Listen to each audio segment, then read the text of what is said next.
This is the DRF Players Podcast.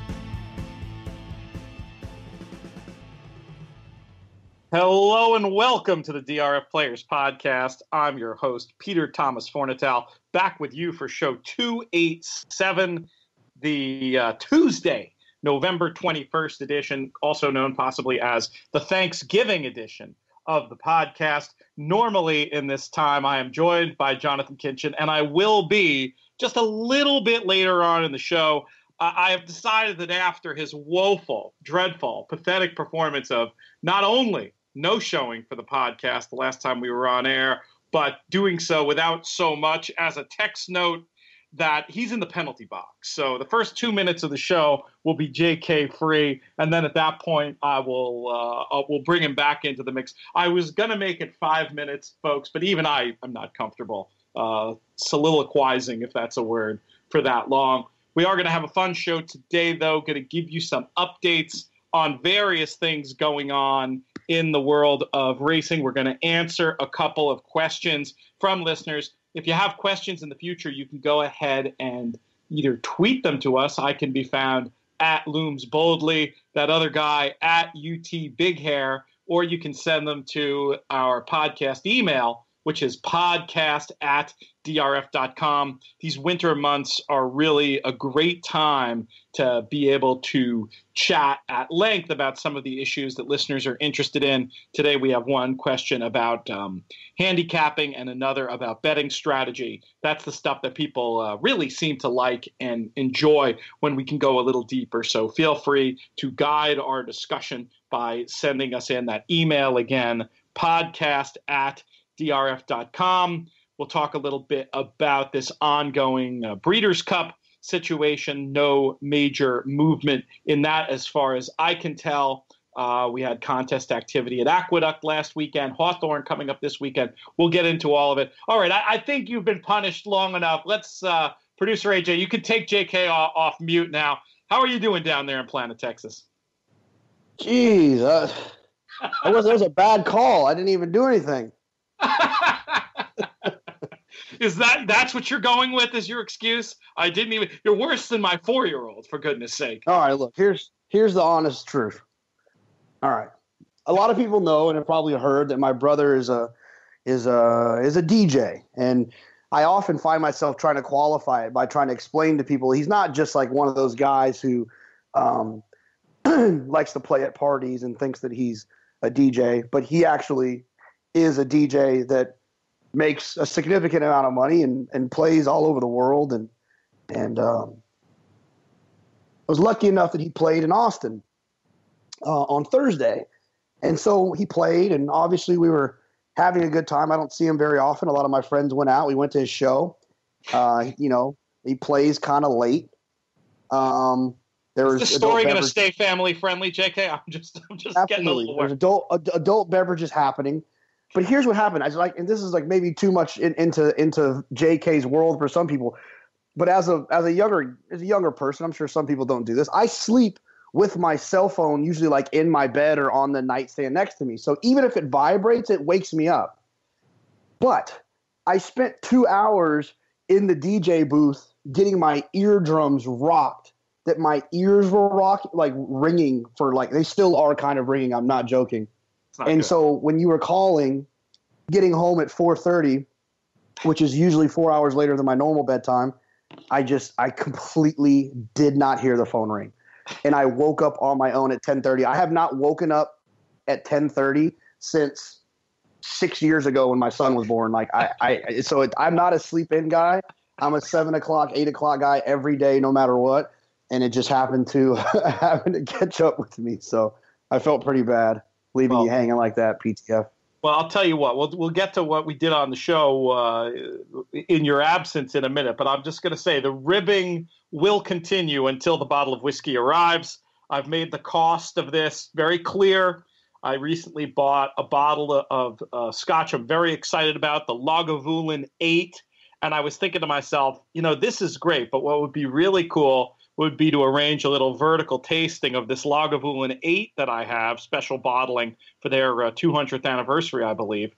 and compare it to the sort of industry standard bearer of Lagavulins, the Lagavulin 16. So when I have the 16 to put next to the 8, I will never mention this again. But until then, it's fair game. Can you live with that? Oh, of course. Yeah, absolutely. It's only fair. And perhaps there's another favor you can do for me in Chicago this weekend, but we'll talk about that off air. In your absence, you were ably filled in for by Craig Milkowski. Have you had a chance to listen to the show? No, I'm not joking. My eardrums are not back to normal yet. In fact, You when I can't walk, put earbuds in? Like it's that bad?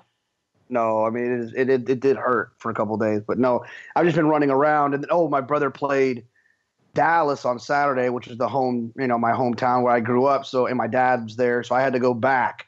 But Saturday, I wore earbuds this time, or earplugs to prevent the drama any further. You need to do that, man. Tinnitus is no joke. I went to too many loud rock shows as a teenager and went through a period, I'd say in my 20s, where I constantly had that ringing in the ears. I feel like either it's still there and I don't notice it anymore, which wouldn't be great, or it's gone away. I think I have had hearing loss, though. I notice, like, if I'm in a place, if we're all out, some of those nights at the Breeders' Cup when we were in a place like the Brigantine that had a din, like, if I'm not, like, right next to you, it's tough to hear. And I think it's not taking care of the ears. So I know we do have some younger listeners, especially, there's young and then there's horse racing young. I think we might qualify as horse racing young, me even, which is kind of sad given how old I am. But for the legitimately younger listeners for whom it's not too late, invest in a pair of ear plugs. Did you enjoy the show any less with the earplugs in than the one where the earplugs were out? No, I think you enjoy it better. Yeah. And oddly enough, I cannot figure out the math behind this, but you can hear people talking to you better when your ears are plugged. That's really weird. That I wouldn't have guessed, but maybe it has to do with cutting out that background, the noise, that din I was referring to before. But anyway, so kids, wear earplugs. That's if you get nothing else out of the show today, get that one. The reason I think you should go back and listen to Craig, we basically, we were creating a show out of thin air, obviously. I was really happy with it. We basically just did a Breeders' Cup Red board, but Craig is so smart in the way he talks about this stuff. I'm not kidding. I feel like I learned things, not just about the Timeform US product, but about handicapping in general. He had one point in particular, and I want you to listen to the show, and we'll pick it up. This was something I was thinking about talking about today, but we'll wait until you hear the show, where it was about the relationship between pace and ground loss. And I thought it really made a ton of sense. And Craig, he's an athletic guy. He plays a lot of tennis now. I guess in his younger days was a runner.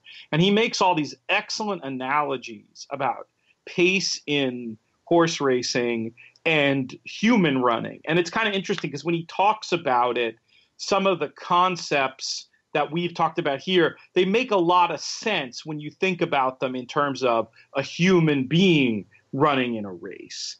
We didn't talk about the jockey's dilemma specifically, but I think even that idea, when you think of it in terms of, okay, you're running a race against somebody else, your advantage over them is that you can run farther, and then you run you run too slow early, it's going to bring them into the race.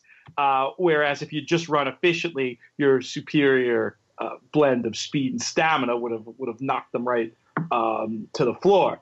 So anyway, it's just some very interesting things that Craig said specifically about pace. Go back and check out that show. If you missed it, if you're a Tuesday person who doesn't always listen to Fridays, go back and listen to that. And JK, I want you to listen to it too, and then we'll talk about it again. And of course, Craig, no good deed goes unpunished. We're going to have him back on the show soon to talk more about all that stuff. I also made a baseball analogy I was really hoping you'd heard, JK. Did anybody tell you about that one? No, tell me about it, and then I got to ask what gift I owe Craig. I don't know what Craig drinks. He's such a wholesome guy. I don't know where. I don't know.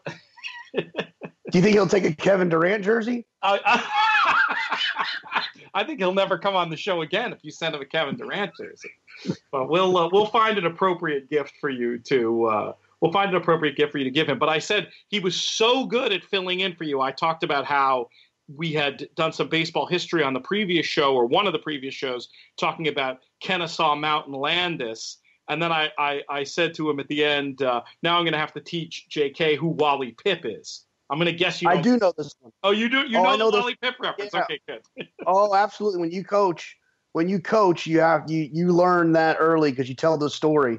You always tell kids like, hey, if your ankle's hurt, it's hurt. You can't play. But here's this situation. So I do know that one. For those who don't know, of course, Wally Pipp, rock solid first baseman for the New York Yankees. I'm going to tell you the wives' tale version of the story. I'd have to look up all the details. But the idea wasn't feeling so well, took a day off. This kid named Lou Gehrig took his place and played for the next 6,000 games. So anyway, but JK is back. We're glad to have you. And we got a bunch of stuff to talk about today. Why don't we start off? I talked about the Kennesaw Mountain Landis thing. Why don't we start with an update on the Breeders' Cup Betting Challenge situation? As far as I know, there's an investigation continuing. Breeders' Cup taking this very seriously, and they deserve a lot of credit for that. Do you have any insight or a time frame or theories, JK, about what's going on at this point? No, I haven't heard anything. I know that a few people were contacted by some counsel and had asked a couple of questions just about maybe some insight or additional thoughts. From what I understand, they've had some interviews set up, and so they're taking it seriously. And I think for the guys, I can speak for maybe not all the guys, but the guys who were on the letter. Our goal was not some vindictive, we want someone to be punished situation. It was we love this game. We think that it's an area of growth for racing. We think it's a positive in racing when there is so many negatives, and we want to make sure that it maintains its integrity. And it was more of a please take a look at what happened so that we can get it fixed moving forward.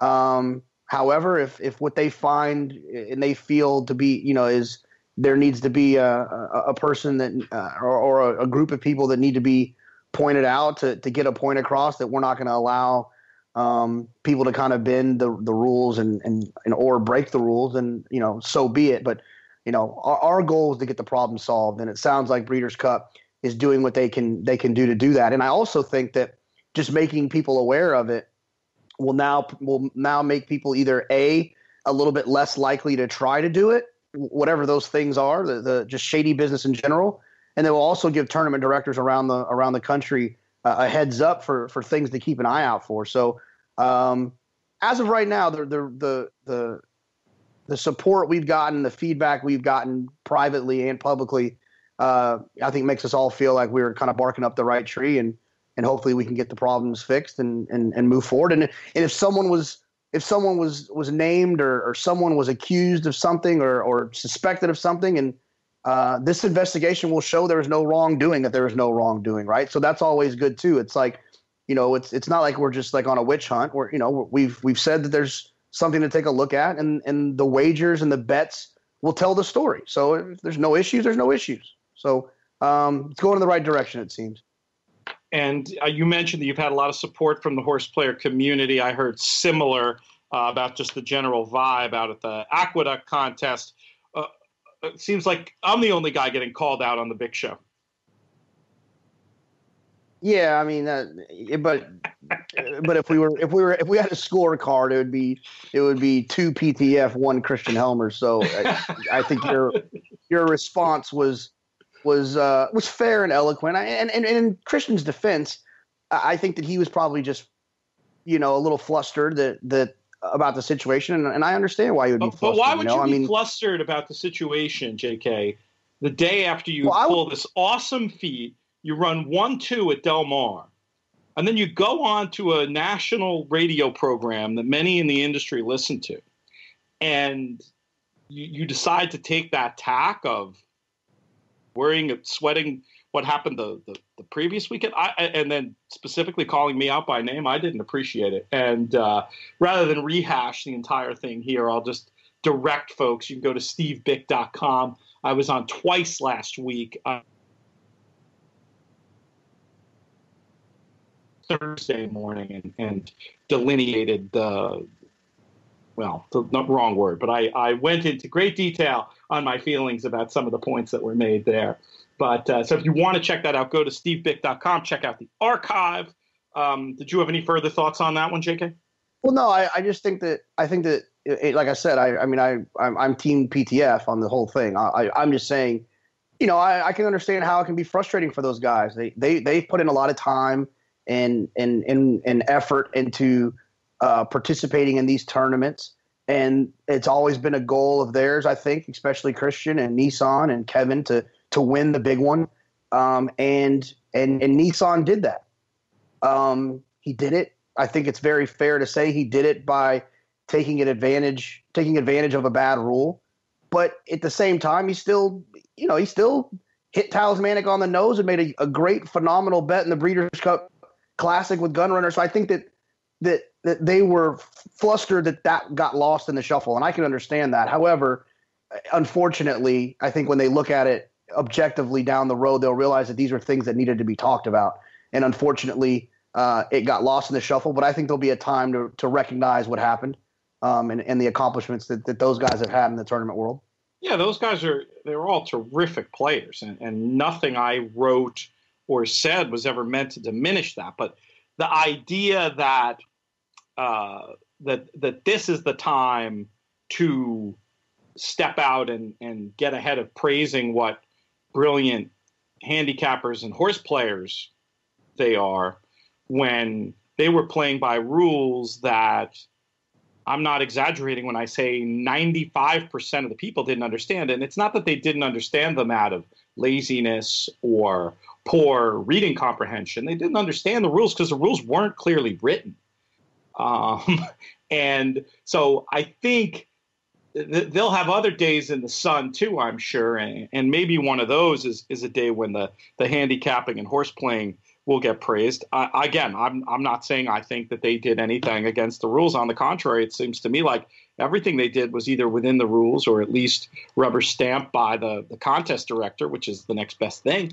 So I'm not trying to take anything away from them. I'm just saying, like, forgive me if I don't want to fall all over myself praising the genius of the handicapping when I think this was a triumph of advantage play more than anything else, or as much as anything else, I'll say. Yeah, I don't disagree. Fair enough.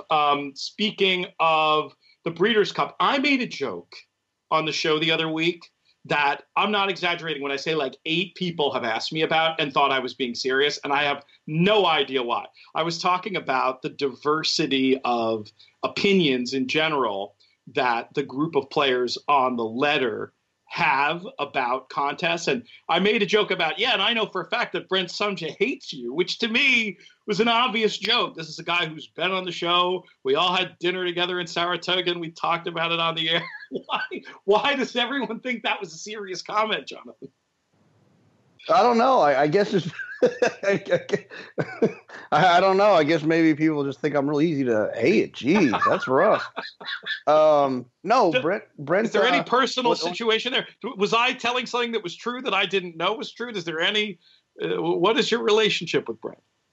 No, funny enough, it's like there is people in this tournament world that our relationship started with dislike, right? Like me and Ryan Flanders. I didn't like Ryan Flanders. I made snarky comments to friends about him. I joked and referred to him as Flanders from The Simpsons, and he hated me for cutting in front of him in the world at the Horse Player World Series. And then we hung out and we talk once a week now. So that friendship came from a place of hate at the beginning. But the first time I ever met Sumja was at a dinner in Vegas when I was when I was trying to win the tour in 2015. And as a previous tour winner, he was extremely nice and informative and shared kind of his experience and was complimentary. And then every time we see each other, it's the handshake hug combination. It's never been a problem. So I think it was just a joke, but I don't know. Maybe he's told you he hates me in private and you guys are just That never happened. That never happened. That never happened. But I want to clear that up. Also, gosh, I don't know if I should tell the story or not. I'm just going to do it. Hopefully he's not going to get mad at me. There was some negative chatter, untrue negative chatter going around about Brent that I would like to clear up. Don't like to have somebody's name besmirched when it shouldn't be. There was a story about him walking around Las Vegas at the NHC with $75,000 in a bag. The implication being that he was possibly going to attempt to manipulate a betting pool if the situation in the NHC warranted it late. This was not true at all. In fact, he didn't even have the money until after the tournament. He did have the money, but it was the money he got for winning the tour. So I just want to put the lie to that silly rumor that I've heard from a couple of different places. Brent, one of the good guys, and somebody who I always enjoy talking racing about, even if he doesn't appreciate the good stake stuff enough. Absolutely. Yeah. The only guy I know that likes betting a 10 claimer more than a grade 1. All right. So I think we've covered enough of that.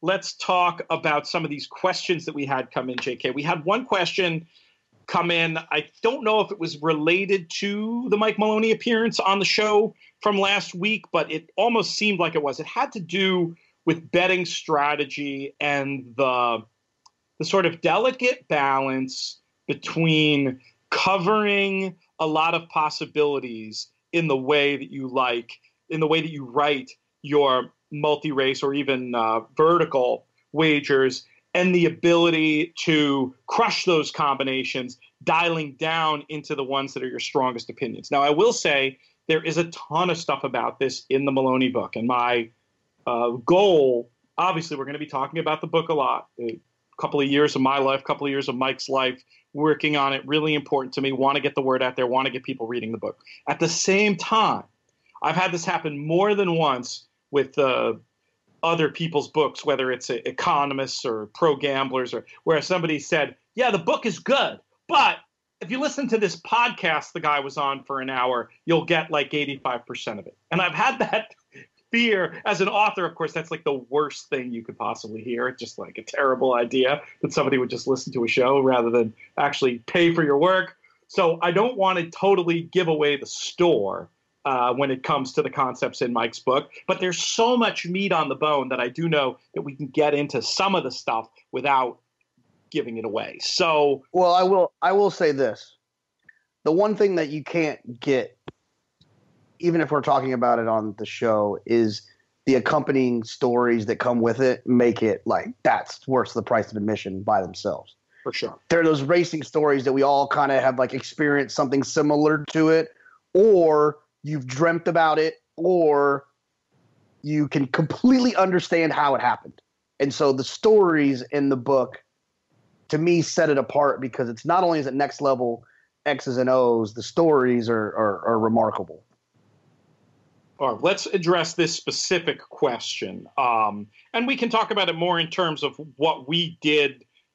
I think that Mike's advice and that he had the two concepts, I'll mention the concepts without getting into exactly what they mean, but the concepts themselves are so great. He has some tickets that fall under the umbrella of lock it up bets, and he has some tickets that fall under the umbrella of kill bets.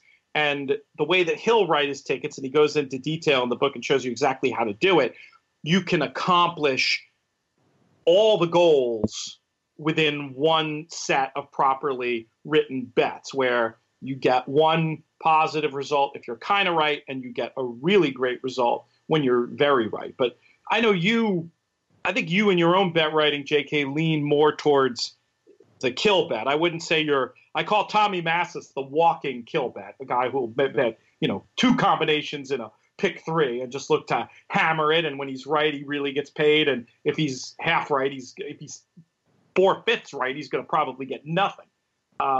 Where do you fall on this issue of tickets to protect yourself and cash when you're kind of right versus killing a race when you're completely right? I mean, every now and then I'll order a salad, but I probably should order them more often. that's kind of where I'm at. Like, I get it. Like, I get it. I just love steak and French fries, and then I love the kill bet version. It fits my personality better. I have a personality that can kind of handle the loss if I was alive for a score. Like, being alive for a score and then losing, I can handle it better than I think other people can. Just my brain works that way. But my problem is I sometimes tell myself my opinions or my handicapping could have easily gotten me to that lock it up spot where I could have essentially played my kill bet for free. And that's what Mike does so well, is he plays his kill bets for free a lot of times. Explain what you mean by that. Great.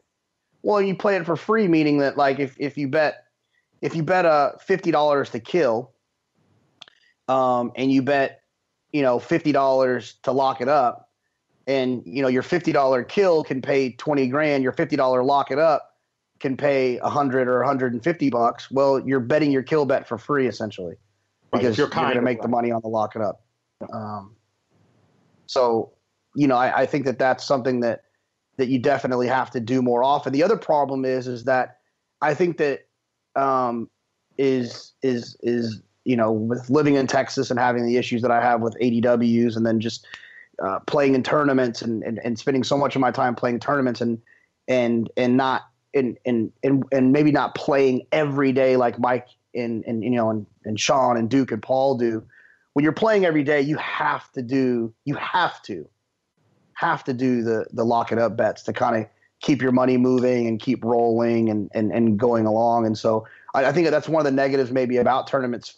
Their influence on me was I've become more kill bet centric and not more bankroll preservation. So I need to do it more often, to answer your question.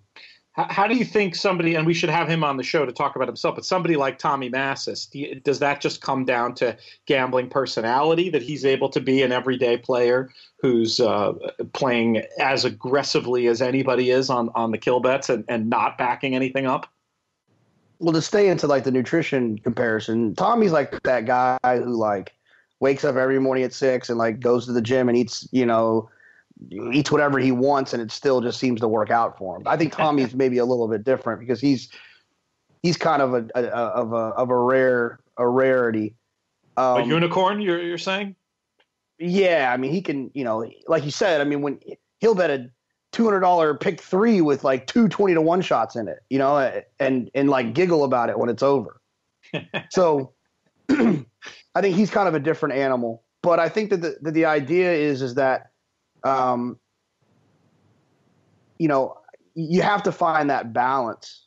And I think what happens, unfortunately, is most people either are too extreme or the other. And that's what makes people like Mike and Duke and Paul and Sean so great, is they stay right in that middle lane and they can do it every day.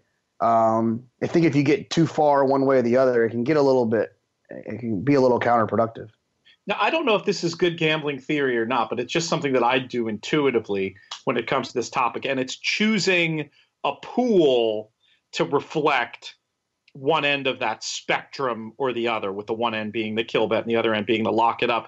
I'm more likely in a bet like the pick 4 to be more inclusive, to use horses defensively. In a bet like the double, I'm happy to try to maximize the opinion and play a cold number or two. Is there any logic to that, or is that just being wimpy? What do you think? Yeah, no, we talked about it before on the show. I'm more likely to search for the kill bets in multi-race scenarios. And the reason is the same. We've talked about it before when it comes to sports betting. I hate having the Patriots minus 4.5 because they don't care if they win by 5. They just want to win the game. And I feel the same way when it comes to exactas and tries when I'm looking for a kill situation, because jockeys aren't going out there. I mean, I get it. That happens sometimes. Jockeys and owners and trainers don't go out there and go, all right, here we go, guys. Get him out of the gate, take him back, and run third. Like, they don't do that. And so I don't usually feel as confident making a kill bet in an exacta and or a trifecta. I do, however, feel comfortable doing a kill bet in multi-race situations because I feel like my interests are then aligned with the interests of the jockey, trainer, and owner of trying to win the race. I could probably get better at that. That's probably something that I should work on. I know that, I do see where guys can do it. It's hard for me to visualize. I've never been a guy that hits the $200 cold exacta. I just don't see it that way, right? Because here's how I would play it. If the cold exacta is 2.5, well, why don't I just bet the pick 3 singling the 2, or the pick 4 singling the 2, or the double into the 2, or the double out of the 2? To me, that's where my brain would go in a situation where I love a horse on top. There are things that, you and I, neither of us are really vertically oriented, but I totally get the appeal of vertical play, especially, and it would make sense for us to be more into verticals simply because we both such big believers in race design.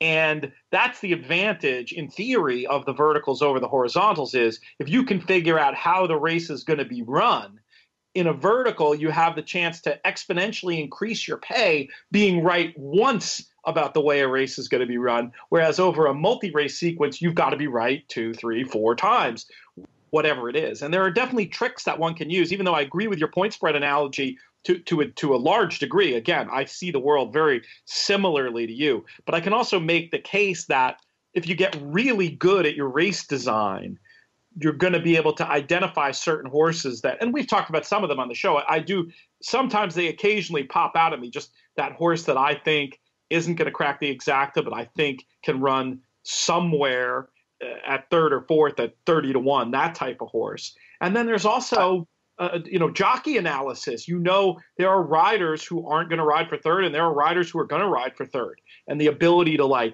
use them more heavily. I don't think the market reflects what you know from your trip work about jockeys. Yeah, I just can't tell you the last time I thought to myself, I knew that horse was going to run second. I can't think of the last time. I'm thinking back to the Breeders' Cup, and I'm thinking back to if Arrogant didn't win, Gunrunner was going to win. But I can't see what was the story for I knew Collected was going to run second. I can't my brain struggles to wrap God bless you if you figure that out. My brain doesn't work that way. Yeah, I think that the way that I would look at it, it's not. I wouldn't ask myself the question quite the same way. I would get to looking at that race vertically, just because, hey, let's red board the Breeders' Cup some more. To me, Arrogant was like a total win or run out horse. He was not a horse I wanted to lose to in the pick 4, for example. But if I'm playing exactas in that race, for me, I might save, I like Gunnevera at a price. So I might have some Arrogant Gunnevera. I might have a little bit of Arrogant Contenders Gunnevera. But that's the only place I'm going to have Arrogant on my tickets. I get to that by just saying, not by saying, oh, I think Collected's going to be going to be second, but by saying, if it is an Arrogant winning, it's going to either be, I'm going to have a little on my long shot Gunnevera, I'm going to have a whole lot on Arrogant, and Gunrunner, and I'm going to have no Arrogant second. And I'm not really going to have any Arrogant, maybe no Arrogant third. And I think that way you can sort of construct tickets. And rather than being like, oh, I think this horse is going to run second, you find a situation where a horse has to be in the number. I spoke with Sean Borman about the betting in the filly and mare turf, betting verticals. And I didn't end up making these plays. I don't know if Sean did. But the idea was, and granted, she had a bad trip. She got hurt early in the race, and it didn't work out this way. But I totally was down with the idea of playing the filly and mare turf trifecta. Lady Eli's got to be somewhere. She's got to be first, second, or third. So I think it's you come up with a concept. This horse is going to do X, Y, or Z, and then you build your bets around your sort of hypothesis for the race. I think verticals can work really nicely that way. Again, and this is something that I need to do more of. I don't do it enough at all. But even talking it through with you, it sounds appealing, and it's just like using another analogy derived right from Betting with an Edge, the new Mike Maloney book, using the right tool for the right job. There's certain theories that are going to lend them of races that are going to lend themselves to horizontal bets, and there's certain theories of races and where the value is going to be that lend themselves to vertical bets. Do you ever see yourself developing this club in your bag, or you're just happy doing it the way you do it now? No, I mean I can do it. It's just I can do it. It's just I have never been a although my tax returns at times have had to say professional gambler because of the tour score and all these things I've had to put that. I have never been a professional player. I've never played every day for a living. Like I eat because I hit the try. You know what I mean? I think that that's a club that you got to have if that's your situation. If you're recreationally playing and you can kind of afford to lose the money, then I think that the kill bet situation could be a little bit more appropriate for you. But the other thing about it is timing and where are you playing at? Are you playing at home or are you at the track?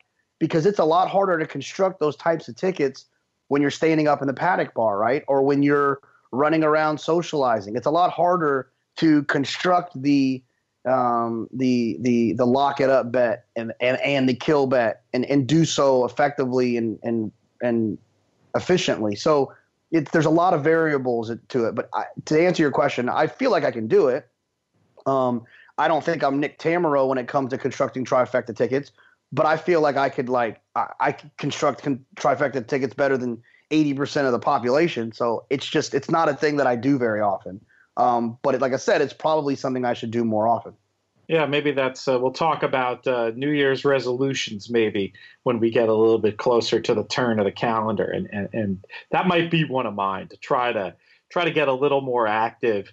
I really think in general, I've talked about this a little bit on the show, but the idea of, and it's such a basic idea, almost remedial, but I need to say it out loud, I think, to help myself with it sometimes, just to be concentrating on fewer races and spending more time, not just handicapping them, but also constructing the right bets. It's so easy to go up there to Saratoga and to get, on a 9-race card to get playing, 7 races and just sort of going with the flow. And it's not, the records don't lie, and it's not good. It's not good for the bankroll.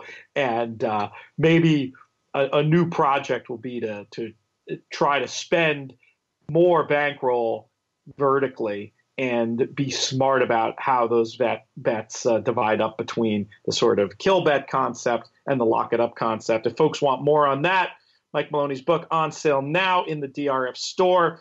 The ebook will be available shortly. We are having a special offer for podcast listeners, especially those wanting the ebook. If you purchase a signed book from me and Mike directly, we can get you a signed book, and we'll also send you a PDF of the book if you want to get started on your e-reader. I wanted to do something for people looking to get the ebook, since we've had so many questions about it. You can hit me up on Twitter @LoomsBoldly, or the podcast address, podcast@drf.com, and we will sort you out if you're looking for a little reading. Hey, the PDF you could get as soon as today. You could read it over your Thanksgiving holiday. Let's move on to the next question, JK. This one is about workouts, one from the handicapping side. And this one comes from Roger. Just wondering how you guys feel about workouts, or more importantly, in this case, the lack of workouts. He mentions a horse called Adore, trained by Steve Asmussen, who ran on November 18th at Remington. According to the form and program, the horse hadn't had a serious work in 60 days. Seems unlikely to me. Sent off at odds of 4 to 5. She cruised. Tough to play that type in a serious way. Who is responsible for reporting or not reporting workouts? And that one came from Roger. Your thoughts, JK? Well, I think that, the tricky thing about that is when you look at a horse like Adore, who was at Ellis Park. I guess the last published work was Ellis Park on September 4th. And then ran at Remington. There's no telling. There's no telling where the horse has been working. The horse could just be galloping.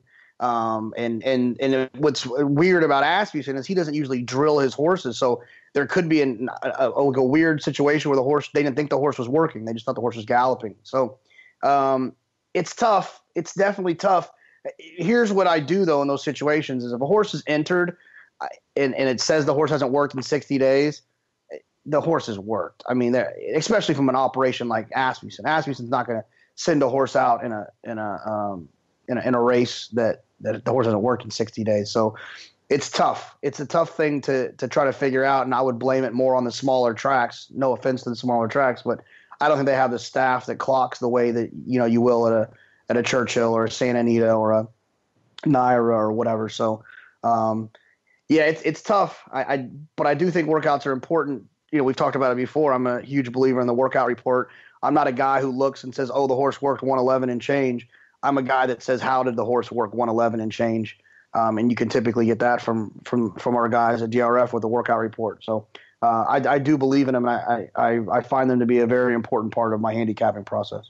I'll underline something you said there, JK, about, when the horse hasn't been out in 60 days, it's an operation, you got to use some common sense. And the other thing you could do, this is where a little bit of tote board watching comes into play.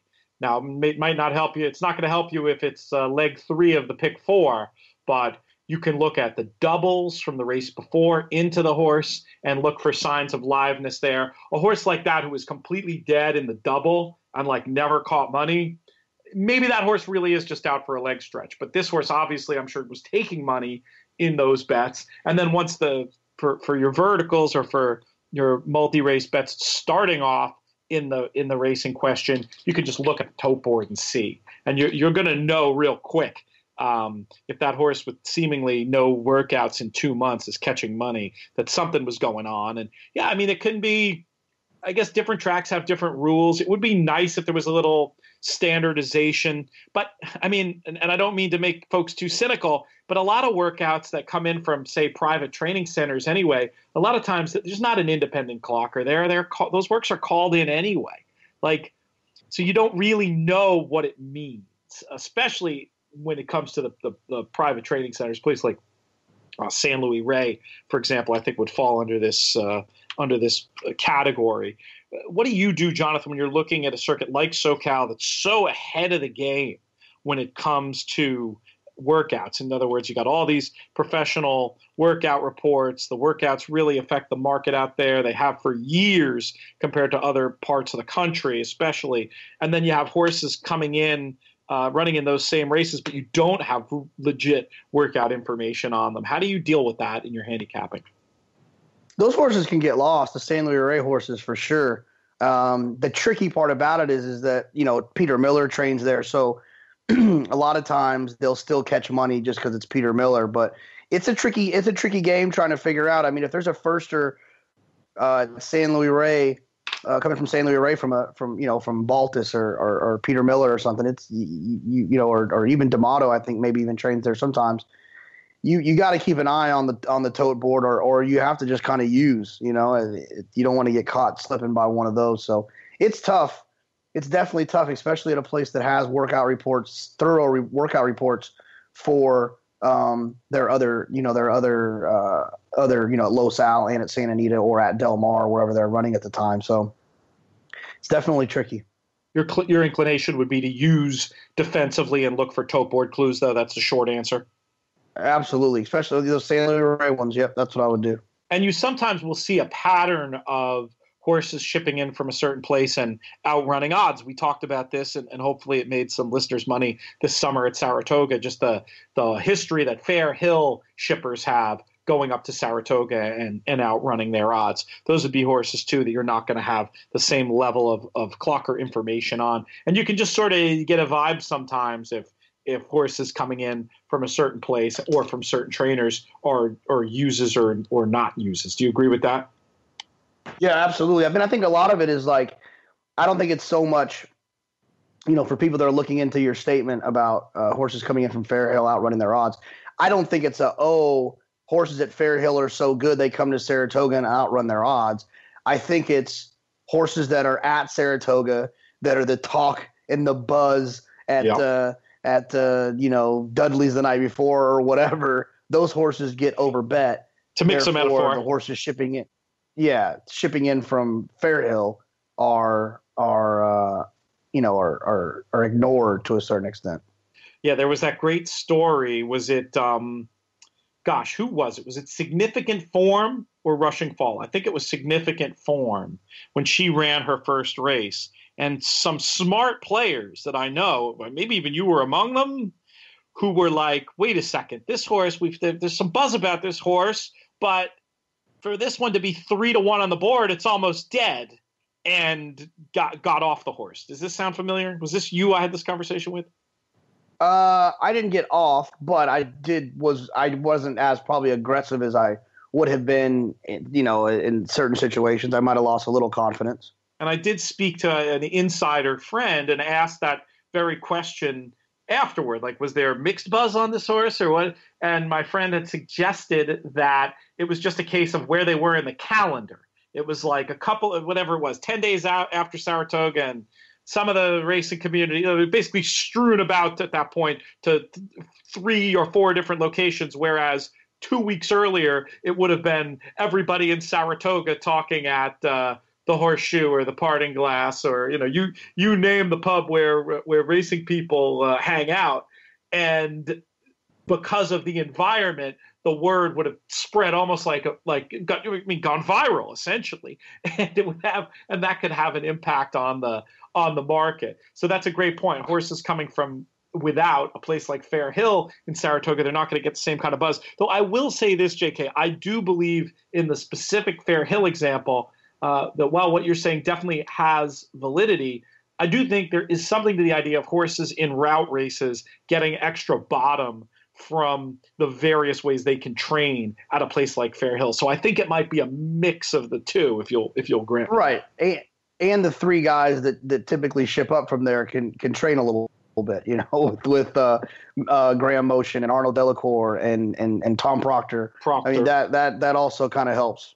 Yeah. I mean, Trombetta coming in from there doesn't win a ton at Saratoga, but he had a winner or 2 this year, and certainly capable. Yeah, no, absolutely. It's a combination of different factors, but you have to look. Unfortunately, it would be nice if we had complete workout information on every horse in every race in North America. Not realistic. So you have to use the information that's available. DRF Clocker Report's a fantastic source of it. And then you've got to use a little bit of common sense and second level digging. Hopefully, Roger, we gave you something there to help you with that question.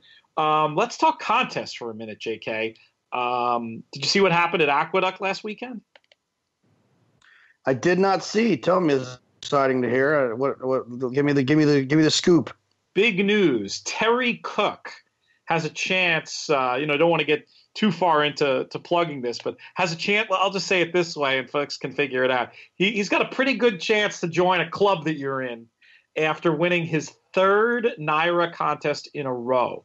He won both days at Saratoga this year, and then he comes back to Aqueduct and gets the job done again. So 3 outright wins in contests with a lot of participation. I don't think he plays much in the online. He plays a little bit online, but I think if I were him, I might start playing a lot online because he's got a chance for a big payday if he can consolidate his gains here. But I mean, geez, that's something I didn't think that we'd necessarily see the same person winning 3 important contests in a row. Are you going to start calling him the people's champ? He is a super nice guy. I think the people would like him, JK. You could be in trouble. The other interesting thing about Terry, and I wrote about this in my little recap, is when the NYRA press release came out, and it was written, and they didn't do anything wrong. It's just meant to be a quick press release. But he was talking about playing with his partners, which I thought was just a little bit needed a little bit more clarification in the wake of the whole Breeders' Cup thing. So I called him and asked, how does this partnership work? Well, in the 3 contests he's won in a row, all he played was 2 entries in his own name, and his partners were financial backers and people with whom he handicapped, but did not play entries in the same tournament. They were back in, I think they were going to the Packer Raven game or something, and didn't even end up coming up to New York. So that's one kind of partner. And then I went ahead and asked, well, I'm sure at some point you guys have all been in the same tournament. How do you do it then?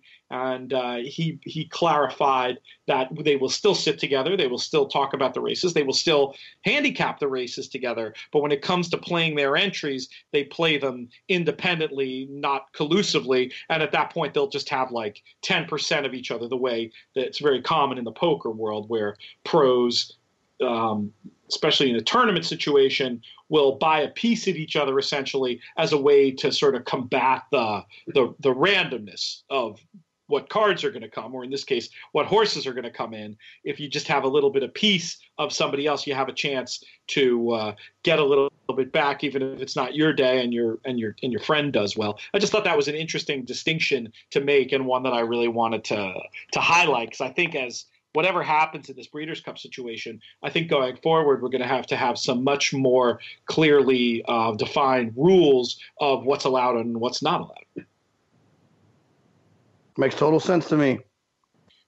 And you have no problem, I would assume, as somebody who's been thinking about these things, questioning some of these things, that that arrangement is it's kosher with you.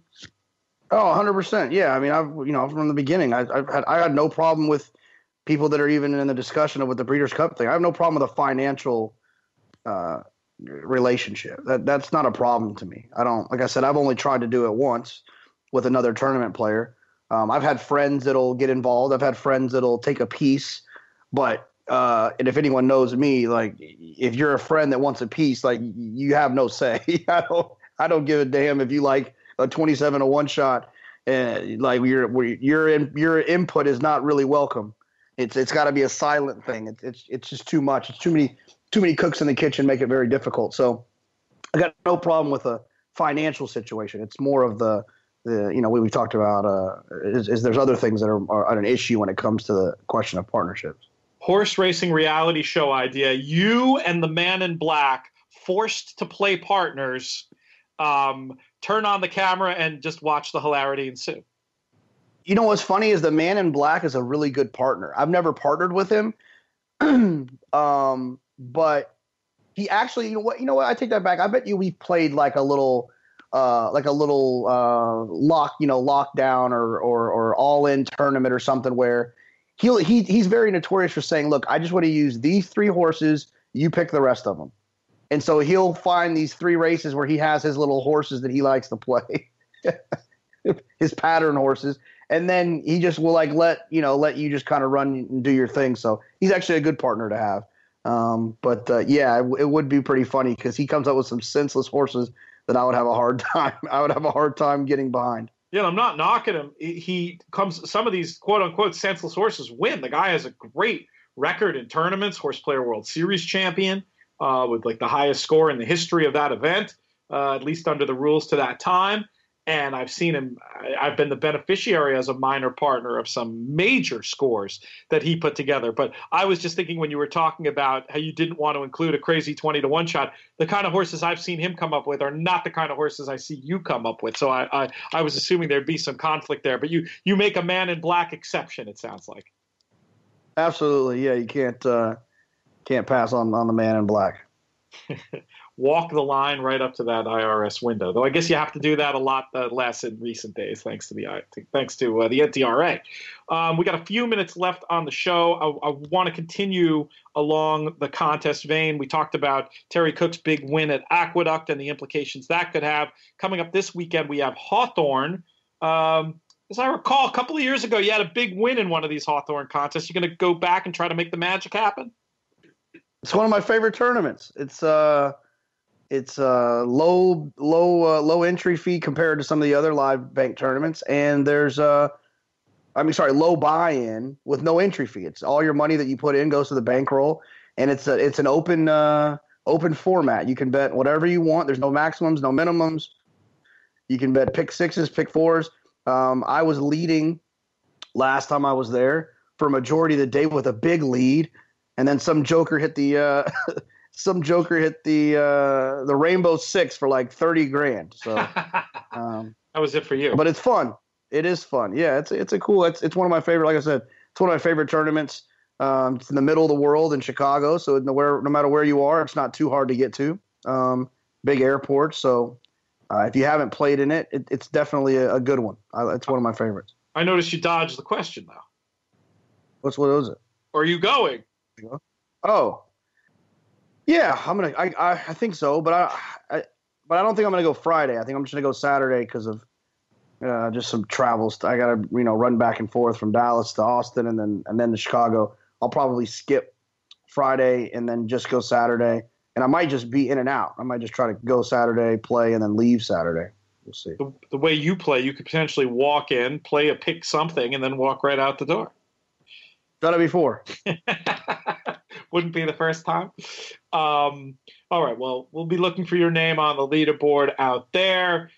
Activity on DRF tournaments. Folks listening live especially should be aware that you can get your journey started to the $1 million no takeout World Championship of Handicapping for free with special events both Wednesday and Thursday of this week. I guess not even if you're listening live. If you're listening tonight, you'd still have plenty of time to go ahead and participate. We've been running these Grade 1 qualifiers every weekend. They've been impressive participation. We had 25 folks play last week. Two names, very familiar names from the tournament world, getting the job done. Sean Nolan, multi-time Las Vegas qualifier, and also Chris Felica, the Bear, will be joining us in the WCH finals now.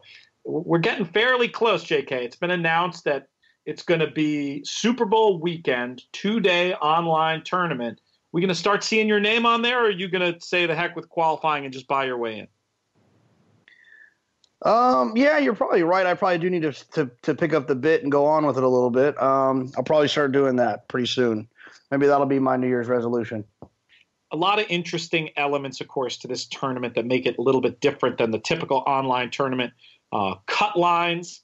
You have to be in the top half of the field after the first day, and then the field will winnow down again halfway through the second day. And also, it's notable that it's a much flatter prize structure than one typically sees in the tournament world. And what I like about that, JK, is I feel like it takes some of the randomness out of it, out of where most of the money goes back. The more top heavy a tournament is, the less good I feel like it is for just sort of the average player. It's real sexy to have that really, truly huge number up top. But I like the idea that if you go and you play, especially for a tournament that has a big qualifying process and season, that if you've played all year and you've qualified and you finish in, the top 50, that you're going to get a prize that really feels like a reward. And I like the prize structure that's been bandied about for the WCH as well. Tell me about the cut lines. How do you think that having those cut lines changes what you sometimes see in mythical money tournaments? Oh, I think it's great. I think it's going to prevent people from one of the complaints we have in tournaments, and I think it's good that tournament directors are listening to those complaints, is especially in the $2 win place format, is the quote unquote stabbing, and I think that with the cut lines, it's going to prevent that from happening. It's going to allow people to play what they feel is the most likely winner or the most value situation, to just obtain those minimal goals along the way. And I think that it will reward people who have success over the 2 days rather than someone who just got lucky late, runner 20-1 shot or 20-1 shots, and now they've suddenly taken the lead, but they were only playing the 20-1 shots because they were so far behind. So I like the idea of the cut line. I think that it adds a dimension that makes the tournament kind of resemble a little bit more of the typical handicapping that we do every day. Yeah, I think that's a good point. They added strategy and the added emphasis on horses that one likes as opposed to horses that one is forced to play because of the gameplay. All right, we are just about out of time. Thanksgiving on Thursday. We're going to skip Friday, right? I mean, I think it's too much to try to squeeze in a show, and not all that much going on with New York's big weekend having moved. You good with that? With it. And I forget, last year you mentioned this, and I've forgotten what it was. Don't you have some unusual Thanksgiving tradition, something strange that you eat? No, I only eat bread, corn, mashed potatoes, and turkey and gravy. I don't eat stuffing or whatever, cranberry sauce or that's it. That's all I need. Was there a different holiday? I don't know if it's your birthday or Christmas where your mom makes you something like that's sort of non-traditional, but it's like your favorite thing in the world. Oh, I did eat spaghetti last Thanksgiving, but that's what it was. Yeah, but that's not a tradition. It just so happened that it worked out. And that's your favorite. That's your favorite food or something. Her spaghetti is it goes hard in the paint. Like that's how I would describe it. Well, we got to get her to come visit Saratoga again next year. Get her to make some spaghetti for us. Absolutely, that'll be her second trip to Saratoga. She enjoyed it last summer. Excellent. We are just about out of time. I think I'm going to go ahead and throw it. We got Matt Bernier coming up next here for those listening live. If you want to follow the show live, you can sign up to receive an email every time we do. Spreaker.com. Please go ahead and subscribe to the show at iTunes. Leave us a review on iTunes. Very helpful. We promised to book JK to our favorite iTunes review. I haven't done anything about that. Maybe since we're not doing a show on Friday, we can take a few minutes and take a look and think about awarding a winner. I know some folks were having problems with it, but it looks pretty easy to me. If you have the latest update on your iPhone, you can go ahead and right from your podcast's sort of native podcast app on your iPhone, leave the review right in there. You'll have a few more days to do it. We're going to pick a winner soon. What did we say the winner gets? A Maloney book? I believe we did say that. Yep, Maloney book. Appropriate enough. All right, Jonathan Kinchin, thank you for serving your time in the penalty box. Hopefully I'll stop making fun of you soon for that. Thank you for all you do for horse players, and we look forward to hearing more from you over the coming weeks and months as we enter a quiet season, but not a quiet season for the podcast. I want to thank producer AJ for helping us out today. I want to thank most of all of you for listening. I'm Peter Thomas Fornatal. We will be back a week from today. May you win all your photos.